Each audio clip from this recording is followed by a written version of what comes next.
ఏదైతే ప్రకాష్ రాజ్ ఈ ఈ దీని కుట్రలో భాగస్వామ్యంగా ఉన్నారు, తనతో నేను ఫోన్‌లో మాట్లాడాను అని చెప్పి చిన్నయ్య ఏదైతే తన రెడ్ పిటిషన్‌లో పేర్కొన్నారో, దీన్ని ఎలా చూస్తారు? అసలు ప్రకాష్ రాజ్ ప్రతి విషయంలో ఏదో ఒక రకంగా ఇలా ఉండడానికి గల కారణం ఏంటంటారు? ఏదైతే ఇప్పుడు మీరు చెప్పిన ధర్మస్థల వివాదం చాలా పెద్ద వివాదం లక్ష్మీనాథ్ గారు అది. అది హైందవ ధర్మానికి, సనాతన ధర్మానికి సంబంధించిన విషయం.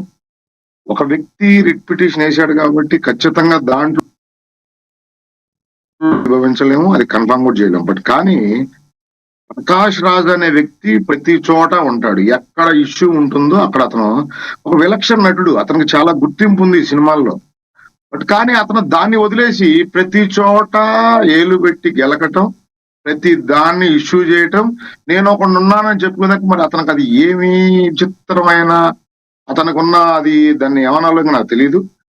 సినిమాల్లో కొన్ని వందల సినిమాలు చేసి అవార్డులు తీసుకున్న వ్యక్తి ఈ రకంగా ప్రతి అంశంలో వివాదాస్పైన ప్రతి అంశంలో అతను ఉంటాడు. అతనుకున్నది ఒకటే ఒక అంశం, హైందవ ధర్మం మీద పట్టడం, సనాతన ధర్మాన్ని కించపరచడం, లేదా ఎవరైతే సనాతన ధర్మం గురించి మాట్లాడతారో వాళ్ళని అవహేళన చేస్తూ వాళ్ళ మీద ట్విట్లు పెట్టడం, లేదా మీడియా ముందుకు వచ్చి కొంచెం సేపు దాని మీద మాట్లాడటం. సరే, ఈరోజు ఆ చిన్నయ్య అనే వ్యక్తి ప్రకాష్ రాజు నాతో మాట్లాడాడు, అతను దీంట్లో ఇన్వాల్వ్ అయ్యాడు, ఇంత పెద్ద ఇష్యూలు. ఈరోజు మనం అట్లాంటి ఇష్యూని మనం ఖచ్చితంగా ప్రకాష్ రాజు ఉన్నాడని మనం కన్ఫర్మ్ చేయలేం.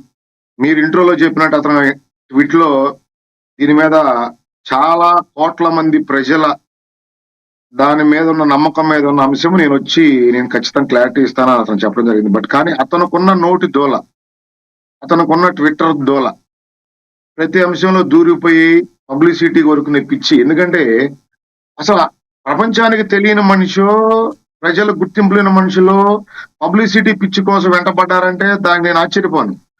కానీ ఒక విలక్షణ నటుడు, అనేక రకాల అవార్డులు అన్ని భాషల్లో తీసుకున్న నటుడు ఈ రోజు ఈ విధంగా ప్రతి వివాదం, ప్రతి చోట సంబంధం లేని విషయాలు ఏలు పెట్టడం, గెలకటం, దాన్ని కంపు చేయటం.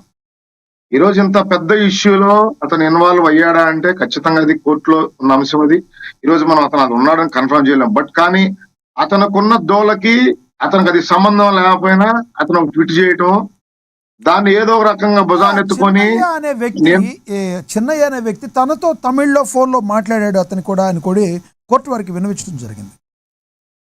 లక్ష్మీనాథ్ గారు, మనం మీకు తెలియదు కాదు, మీరు సీనియర్ జర్నలిస్టు. ఈ రోజు అతను ఏ అంశంతో చెన్నై అనే వ్యక్తి ప్రకాష్ రాజు నాతో మాట్లాడాడు తమిళ్లో అని చెప్పాడు, ఖచ్చితంగా ఆ ఫోన్ కాల్ వాళ్ళ దగ్గర రికార్డ్ అయి ఉండాలి, అది కోర్టుకు సమర్పించాలి. అది ప్రకాష్ రాజు గారు వాయిస్ అని చెప్పి అది ల్యాబ్కి వెళ్ళి టెస్ట్కి వెళ్ళి అది కన్ఫర్మ్ కావాలి. న్యాయస్థానంలోకి ఇట్లాంటి అంశాలు వెళ్ళిన తర్వాత ఎన్ని సంవత్సరాలు పడతాయి అనేది మనందరికీ తెలిసిన అంశమే. బట్ కానీ నేను అంటుంది న్యాయస్థానాల్లో ఉన్న అంశాన్నో, చెన్నై పెట్టిన కేసును, ప్రకాష్ రాజు సనాతన ధర్మం మీద చేస్తున్న అతను వింత పోకుండా నేను ఆ కోర్టులో ఉన్న అంశాన్ని మాట్లాడిన కానీ అతనికి ఉన్న దోల ప్రతి అంశం మీద, సంబంధం లేని ప్రతి అంశం మీద. నేను ఒక టీవీ ఛానల్ ఒక ఇంటర్వ్యూ చూశాను, బండ్ల గణేష్ గారిది. అసలు ప్రకాష్ రాజ్ అనే వ్యక్తి ఏ ప్రాంతానికి సంబంధించినాడు, ఏ ప్రాంతాన్ని ఆపాదించుకుంటున్నాడు, ఏ ప్రాంత ప్రజల కోసం పోరాటం చేస్తున్నాడు, దేని మీద పోరాటం చేస్తున్నాడు, అతనికి ఏం కావాలి అని అతను క్లారిటీగా అడిగాడు ఆ రోజు బండ్ల గణేష్ గారు. నిజంగా నేను ఆ అంశాన్ని ఈ రోజు కూడా నేను మళ్ళీ మీ ద్వారా రాష్ట్ర ప్రజల్ని, యావత్ భారత ప్రజలందరినీ, ప్రకాష్ రాజు ఒక ఆంధ్రప్రదేశ్కో, కర్ణాటకో, తమిళనాడు తెలిసిన వ్యక్తి కాదు, యావత్ భారతదేశానికి తెలిసిన వ్యక్తి. అతను పోరాటం దేని మీద, అసలు ఎవరి కోసం అతను పోరాటం చేస్తా ఉన్నాడు, ఎవరికి న్యాయం చేయడం కోసం ప్రతి అంశంలో ఏలు పెడతాడు, కొన్ని చివరి దాకా నిలబడతాడా? మహా ఎలక్షన్ల దగ్గర నుంచి ప్రతి అంశంలో ఎవరైతే ఆ రోజు మీడియాలో హైలైట్ ఉంటారో ఆ అంశం మీద ఏలు పెట్టడం, గెలకటం. నేను ఇతన్ని ఆర్జీవి అన్నగా పోలుస్తా. ఎందుకంటే అతనికి ఇదే పనికిమాలిన బుద్ధి, హైలైట్ అవ్వాలి, మనకున్న పేరు ప్రఖ్యాతులు సరిపోవు, ఎక్కడో చాటు ఏలు పెట్టాలి, గెలకాలి, ప్రతి అంశం మీద మాట్లాడాలి, మనం ఒకళ్ళు ఉన్నామని ప్రపంచానికి తెలియజేసుకుంటూ ఉండాలి రోజు. అంటే లక్ష్మీనాథ్ గారు, నేను ఇవాళ ప్రకాష్ రాజు గురించి ఓ విలక్షణ నటుడు అని చెబుతూనే అతనుకున్న నోటి దురద ప్రతి అంశం మీద, ఏ రోజు ఎవరి మీద మాట్లాడతాడో, ఏ రోజు ఎవరిని మంచిగా చెబుతాడో అతనికే క్లారిటీ ఉండదు. ఒకరోజు పవన్ కళ్యాణ్ గారు అంటాడు, ఒకరోజు ప్రభుత్వం అంటాడు, ఒకరోజు తెలంగాణ ప్రభుత్వం అంటాడు, ఒకరోజు భారత ప్రభుత్వం అంటాడు. నీ పోరాటం ఎవరి మీద, ఎవరి కోసం, ఏ లాభాపేక్ష ఆశించి? నువ్వు చేసే ట్వీట్ల వల్ల, నువ్వు చేసే పోరాటాల వల్ల, నువ్వు చేసే ప్రెస్ మీట్ల వల్ల ఏ ఒక్క ప్రజలకైనా లాభం జరుగుతా ఉందా? నీ వల్ల సమస్యలు క్రియేట్ అవుతున్నాయి తప్ప ఎక్కడా ఏ ప్రజలకి నీ వల్ల న్యాయం జరుగుతా ఉంది. ఈ దేశంలో చాలా మంది కమెడియన్స్, క్యారెక్టర్ ఆర్టిస్టుల దగ్గర నుంచి సూపర్ హీరోస్ ఉన్నారు. వాళ్ళందరూ చేసే దాన ధర్మాలు, మూడో కంటికి తెలియకుండా చేసే దాన ధర్మాలు చేసేవాళ్ళు ఈ భారతదేశంలో అన్ని భాషల్లో చాలా మంది ఉన్నారు నటులు. వాళ్ళతో పోలిస్తే ప్రకాష్ రాజు దేనికి సరిపోడు. బట్ కానీ ఇతను ప్రతి అంశంలో దూరిపోతాడు. ఎక్కడన్నా ఒక అతను తెలంగాణలో ఉంటున్నాడు. ఒకటి అజయ్ గారు, లీగల్ గానే చట్టబద్ధంగానే వెళ్తున్నాను అంటారు. ఇంకోటి, భారతదేశం భిన్నత్వంలో ఏకత్వం కలిగిన దేశం అని, రాజ్యాంగంలోని కొన్నిటిని ఆయన మాట్లాడే విధానాలను కానీ ఇవన్నీ పట్టుకుని ఆయన ఏమంటాడంటే 100% నాకు నచ్చని విషయాన్ని నేను భావ వ్యక్తీకరణ చేస్తాను అంటాడు ఆయన. దీన్ని అబ్జెక్షన్ చేసేవాళ్ళు ఎవరు ఉండరు. కానీ ఎదుటి వాళ్ళని కించపరచడం అనేది ఆయనకి పరిపాటిగా మనం కొన్నిట్లో అయితే చూసాం. పర్టికులర్లీ ఇలాంటి విషయాల్లో ప్రకాష్ రాజు ఏమైనా చేంజ్ చేసుకోవాలంటారా? ప్రజలు అతన్ని ఎలా చూస్తున్నారంటే ఏం చెప్తారు? విశ్వనాథ్ గారు, ఇప్పుడు మీరు ఒక సీనియర్ జర్నలిస్ట్, మీరు డిబేట్ స్టార్ట్ చేసిన తర్వాత మీరు ఒక అంశాన్ని తీసుకుంటారు. ఖచ్చితంగా దాన్ని నేను విభేదిస్తానేమో, అది నా ఇంట్రెస్ట్. బట్ కానీ అది ఏ విధంగా ఉండాలి? ప్రకాష్ రాజ్ చేసే అంశం ఏ విధంగా ఉంటది? ప్రతి అంశంలో దూరిపోవటం.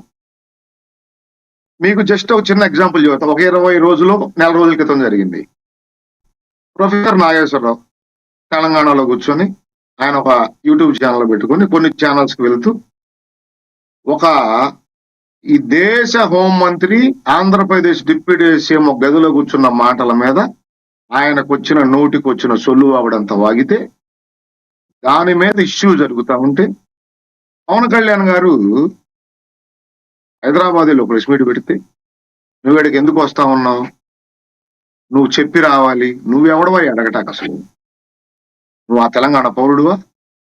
లేదు తెలంగాణ సమాజం కోసం నువ్వేం పగలబడిచావు, ఏం బీకావు? తెలంగాణ సమాజంలో ఎవరికన్నా అన్యాయం జరిగితేనో, ఎవరన్నా చనిపోతేనో, లేకపోతే ఇబ్బందుల్లో ఉండి ఏమైనా సాయం చేసావా? చేసావు అనుకుందాం. ఒకవేళ చేస్తే వాళ్ళ తరపున పోరాటం చేయి. లేదు వాళ్ళకి సాయం చేసి నువ్వు బయటకు చెప్పే దమ్ము ధైర్యం నీకు లేదు. నీకు నోటికి వచ్చిందల్లా మాట్లాడాలి, ఎవరో ఒకళ్ళ మీద పడిపోవాలి, ప్రతి అంశంలో ఎలిపెట్టి గెలికేయాలి. లక్ష్మీనాథ్ గారు, నేను సూటిగా అడుగుతాను, భావ వ్యక్తీకరణ స్వేచ్ఛ ప్రతి పౌరుడికి ఉంటుంది. భారతదేశంలో మనం అందరం కలిసిమెలిసి బతకాలి. ఇక్కడ ఒక మతం మీదో, ఒక కులం మీదో భారతదేశం బతకట్లేదు. కానీ ఇక్కడ జరుగుతున్న ప్రతి అంశాన్ని ఒక ధర్మం మీద పోరాటంగా, లేదు ఒక ధర్మాన్ని నాశనం చేయడానికి కంకణం కట్టుకొని పనిచేయడానికి నేను తప్పంటా ఉన్నా. రైట్ రైట్ లక్ష్మీనాథ్ గారు, ఇక్కడ నేను అనేది ఒక్కటి చెప్పండి. ఇప్పుడు మీకు ఒక భావ వ్యక్తీకరణ స్వేచ్ఛ ఉంది, మీరు దేని మీదైనా స్పందించవచ్చు. ఒక నటుడుగా కాదు, ఒక పౌరుడుగా స్పందించవచ్చు. కానీ దానికి ఒక లిమిట్ ఉంటుంది. భారతదేశం భిన్నత్వం ఏకత్వం, మనందరం కలిసి బతుకుతా ఉన్నాం. ఇక్కడ ఏ కులాలు, మతాలు, ప్రాంతాలు, విభేదాలు కాదు. అందరం డెవలప్ అవ్వాలి.